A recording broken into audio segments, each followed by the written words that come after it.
Hey guys, what's up? It has been a minute since I've posted. Not for, I mean, no, for good reason. We moved. As you may notice, my little setup looks different.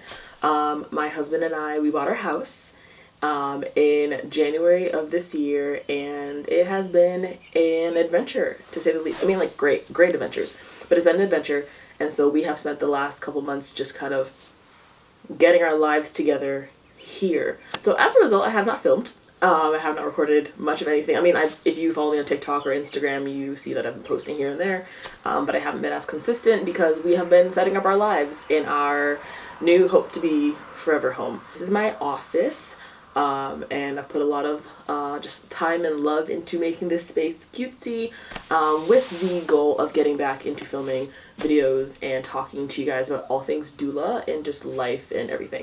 So that's where I've been. If you're new here, welcome. I actually popped onto my YouTube this week and was like, oh, my last video has a lot of comments under it that I have not responded to, and so I'm sorry.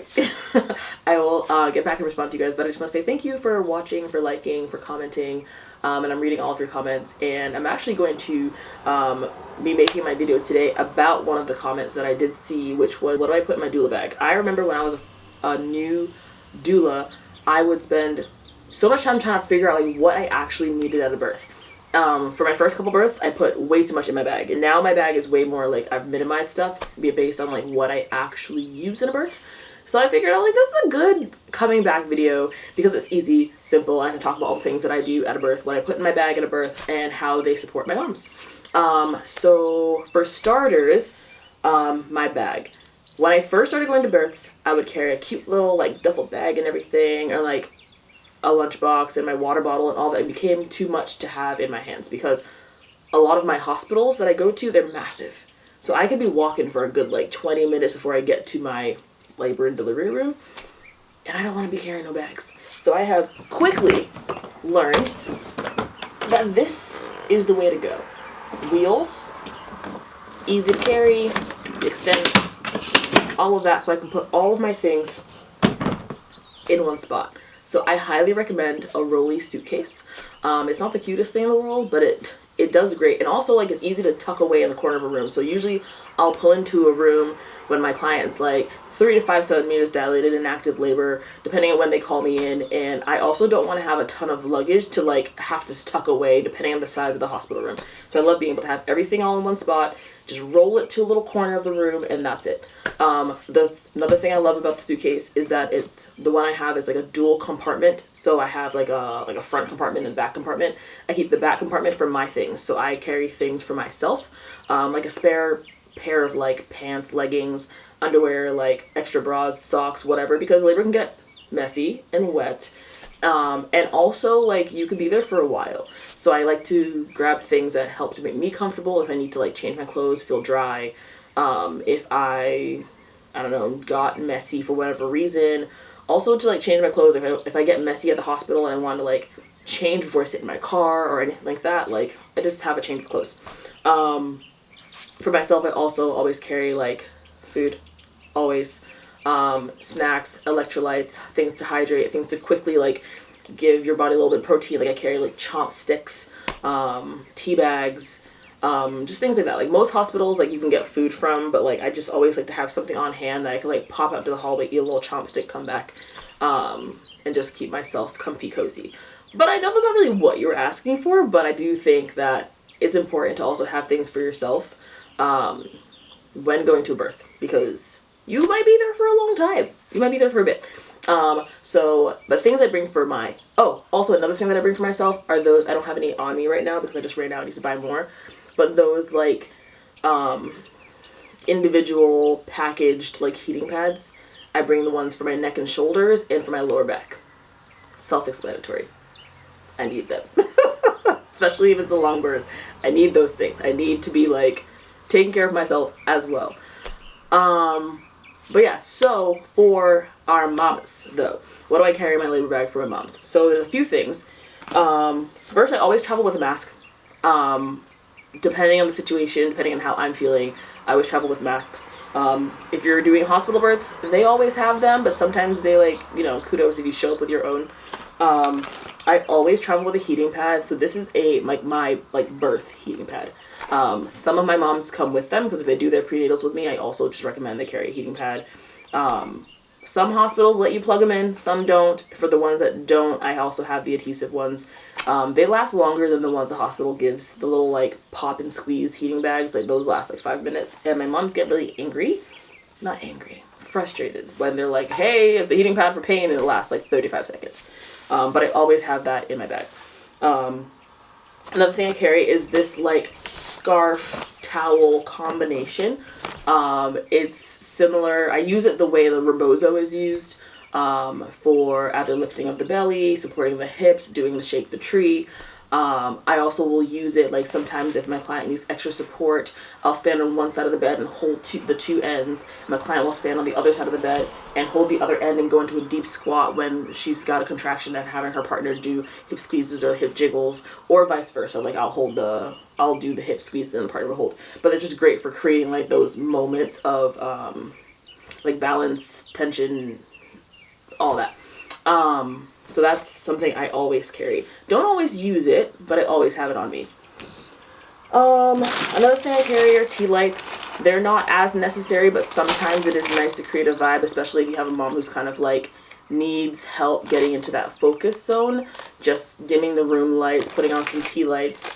I like these ones. They're like the cheap little ones from Amazon, but have a little flicker, and it just creates a good like head space, visual space for moms.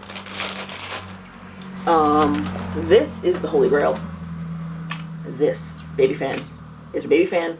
I literally strap it to the hospital bed, and we ride with that all throughout labor, pushing, and birth, like all of it. I turn it off and take it off the bed once baby is here because we don't need to introduce baby to that new draft. But this all the time, like all the time. I actually need to clean it. It's getting dusty. But yeah, this baby fan, again, from Amazon. It takes like a USB-C charger too, which is nice because you just like plug it in, charge it real quick, and then I have every birth I've used this. I have my little comfort items bag. In this bag, I have 2 essential oils. Oh, 3. I think 2 of these are the same. Yeah, so 2 technically. I have the Young Living Valor. I don't know if you can see that. Probably not. But Young Living Valor. I have that one. And then I have the, of course, Lavender Essential Oil. These 2 are my holy grails as well. I have these things. These cute little things are sponges. I like them because they're heart-shaped. You can get the regular ones, but I definitely am like, ooh, it's cutesy, so I like the little heart-shaped ones. But they're sponges. Do I have a water bottle? I can show you. But literally, okay. I would typically throw these under the sink, but they're a little sponge. And so I'll use them for a couple of things. So sometimes I will get them a little damp and then I'll put essential oils on them. These are really helpful if like mom is like panicking or if she's nauseous. I'll put some essential oils on that and she can just like put it under her nose. If she's getting a little hot, rub it across the forehead, put it behind the neck. So these, I use these almost every birth as well. Especially like if you have a mom who like overheats and she's getting real hot and she's uncomfortable, like let's just kind of stick these on her. It also, like, you can use like a wet towel or wet paper towel like in the birth space. You don't have to do these. I just thought they were cute, so this is just a little extra thing that I did, but I love them. And it brings a little smile on your face when you're like, okay, I got some sponges for you, and they're like, oh my god, they're so cute. So yeah, anyways, what else do I have in here? Oh yeah, so my sponges, you saw those. I love these. Usually I have 2 of them. I don't know where the other one is. Probably in my actual suitcase. But these are literally just like those little like lacrosse balls, pressure point balls. I love these. I just take them and roll them on the back. Roll them on mom's back, roll them on mom's legs, roll them on her thighs, roll them on her shoulders. She can hold them. It also gives their partner like a thing to do, like when I'm like, oh, do you want to massage mom's back? Mom, would you like a back massage? You don't want, just roll this, and it just gives her a calm thing to focus on. But I like these a lot. I also have some other massage tools. I don't use these as often, to be honest. These are some like little like rolly massage balls. They feel nice, but when it comes to like these tools versus this tool, they've always preferred this one, so I've stopped kind of offering these two, but I always carry them with me just in case. And lastly, but not least, this is, actually I know I said the fan was the Holy Grail. She's the Holy Grail. She's the one. Birth comb. Birth comb with some cutesy little quotes on it. So this quote, it has 2 quotes on it. It says, "My baby and I are a team, and I am strong and capable." So birth comb, how you use this, how I show my moms, put it around your wrist, hold it, the teeth of the comb go into your palm. And when you have a contraction, when you need help with coping, you just give that a good squeeze. The goal is to loosen up the rest of your body, and if you have to have a space to create tension, do it in your hand. Just your hand. Your rest of your body is loose, your hand is squeezing the comb. Also, the pain you'll feel in this space will kind of distract your body from focusing on the pain of the contraction. Because it is painful. It is painful. Contractions are painful. And so this works. Now, can I say from experience that this works? No. I know the science behind it, but my mothers have all been like, yeah, this works. And they'll grab it from me, they'll do it, and I'm usually kind of like, you feel okay? Is this working for you? I'm going to take it back. And be like, no, I like the comb. And they want their comb. They get to the point where they're like, where's my comb? Where's my comb? They love the comb. So this, always a comb. And I always have a few of them just in case like they get lost in the sheets, I don't get it back, whatever, it's fine. If there's like an emotional attachment to their like birth comb, it's fine. I get a couple of them. They're relatively inexpensive. I think this one was from Etsy, but you can get them in bulk on Amazon. Let's see what else. So that is all that's in my little comfort baggie. But something else that I also do bring, so I got these pocket guides from evidence-based birth. And they're a little pricey on their own, but I wait for the sales and I go get them. But this is a pocket guide to interventions. This is a pocket guide to comfort measure for labor and birth. And then this is a pocket guide to labor induction. So I carry all 3 of these in my bag at all times. I don't necessarily flip through them like when we're in the midst of it, but if we have a situation that's popping up, as you know, as a doula, like there's so much information that's in your head at all times. You're kind of like, okay, what information is appropriate for this moment? And sometimes you need a little assist. And so I will pop out of the room or step to a corner or whatever and just kind of flip through and just get a little assist as far as like, what are we doing now? What is happening next? What are some things we need to talk about? Just to refresh my brain. Because again, like sometimes labor can be long, and if I've been in the hospital for 36 hours, I'm not going to be as fresh as a daisy. I'm not. And sometimes you just need a little extra help. So I love having those on hand. Just to kind of flip through, and I'm very familiar with them because I look through them in my free time, but usually like I just know what to look for. I'm like, okay, like what are some facts, what are some things we gotta talk about? And also it's sometimes helpful just to like give mom like a little insight, like if we're talking about, actually let's go start, let's look. Let's see, we'll do interventions, pocket guide to interventions. If I'm looking at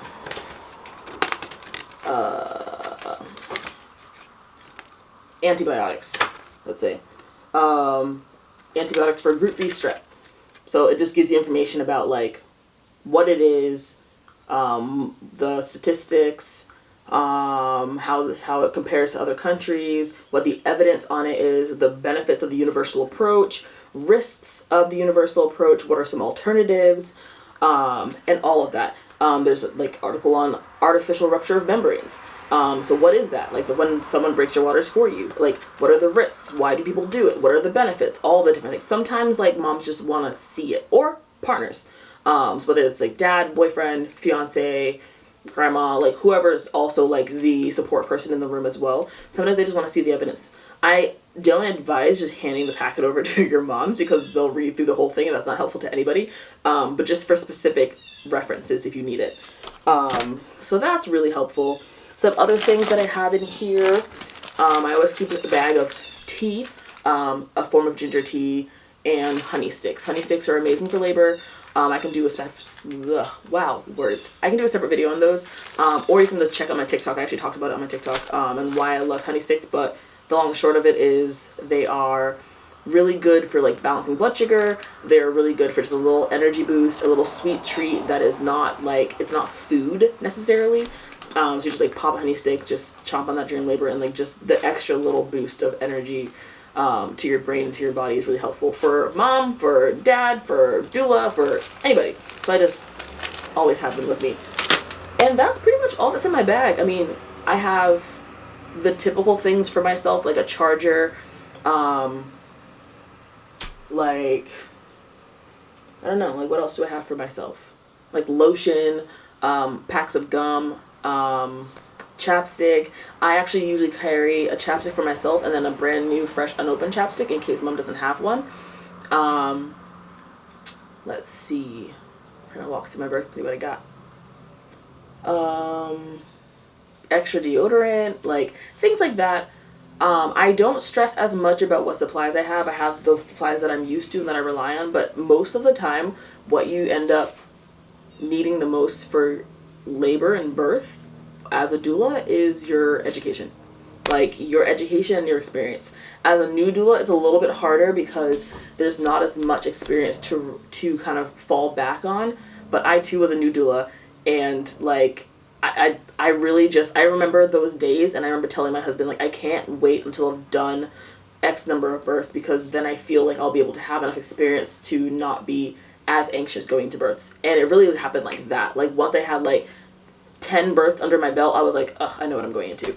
And I'm less stressed about the circumstances. Now some circumstances are still stressful, and you roll with it, because at the end of the day, like, birth is birth. Like, baby is coming, and we are there to support the process. We are there to educate.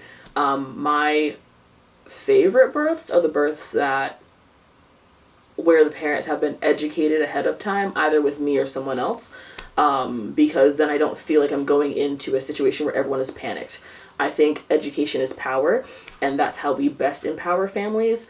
And so when I do get someone who books me and they're just like, hey, I just want you to show up to the birth, I'm like, okay, well, here are a couple like things to just be prepared for anyways. Like I have like a little guy I'll send them just so people aren't panicked, because it's harder, like it's harder work for me to educate you on what's happening with your body when it's happening with your body, and also fighting through your panic, your stress, your partner's panic, your partner's stress, all the things. Like it's easier to support someone who has a realm of information. So I try not to support too many people who are just show up at the birth. I do try to make the majority of my clients people who prep ahead of time, either again with myself or somebody else, to do some type of childbirth education class, because it makes it easier for everyone involved. And we tend to have better outcomes when people know like what to expect. But yeah, it's just my little ramble about what I bring in my bag. I mean, yeah, birth is fun. I'm about to have my final birth of the year in like 3 weeks technically, but baby is running a little large, so we'll see. And so I'm excited. And after that, I'll have so much more time. I've been doing births. I've been doing overnight postpartum care, which has been amazing. I just started that, and I'm in love with it. I'm in love with it. And it's been a busy year. It's funny because like last year I was like, oh, like, you know, here and there I have a couple births. This year, I think in 10 weeks I had 5 babies. It was insane. It was insane. But I love it. I love it. And there's nothing like that to really gain major experience as like a doula, you know what I mean? And I'm not even like full-time doula yet, which is insane. But it's fun, and I'm having a great time, and I hope that you guys will stick around and ask me some questions, and I look forward to really educating you guys and just hanging out and having a conversation. Okay. That's all I've got. Happy birthday, y'all. Okay, bye.